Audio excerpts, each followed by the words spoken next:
Welcome to our latest video from GSC. The latest economic data suggests a type of Goldilocks scenario is about to play out in both the economy and stock market.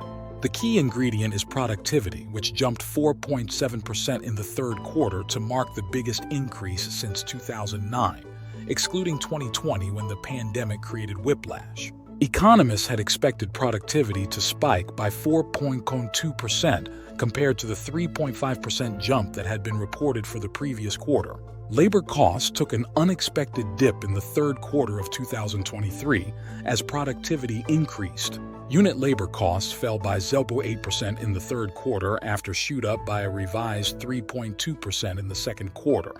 Unit labor costs were expected to climb by 0.7% compared to the 2.2% increase that had been reported for the previous quarter. It confirms our view that strong economic growth isn't inflationary if it is driven by productivity growth, market veteran Ed Yardeni said in a note. Productivity, in which companies and their employees get more efficient, is important because it could keep the economy growing without driving prices higher. And if inflation remains steady, it would give the Federal Reserve ample breathing room when it comes to its interest rate decisions. Our analysis suggests that the Fed, should allow productivity-led growth to flourish because it is the main driver of prosperity while also containing inflation. Productivity boosts real wages, profit margins, and keeps a lid on prices. Productivity is the economy's elixir of life, Yardeni said. A scenario in which the economy keeps growing while inflation stays contained close to the Fed's long-term 2% target would be a type of nirvana for stock market investors, as it would mean the Fed could ultimately loosen its grip on interest rates and even consider interest rate cuts. And if the Fed is cutting interest rates because growth is steady and inflation has been tamed, not because an ailing economy needs stimulus, then stock prices should continue to move higher. We think the economy started a productivity growth boom in early 2016 that was interrupted by the pandemic.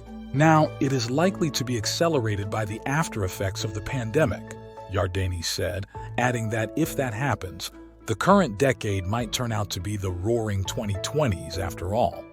Wharton professor Jeremy Siegel offered a similar view recently, saying that technological advancements like artificial intelligence will help boost productivity in the economy, and that should ultimately lead to higher profits and higher stock prices. I think the promise of AI is real.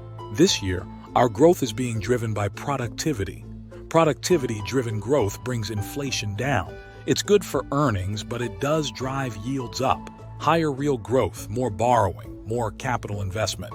I want to be in stocks and not bonds, Siegel said. For evidence of a surge in productivity growth, he pointed to the fact that job hirings have slowed this year compared to last year, but GDP growth has surged.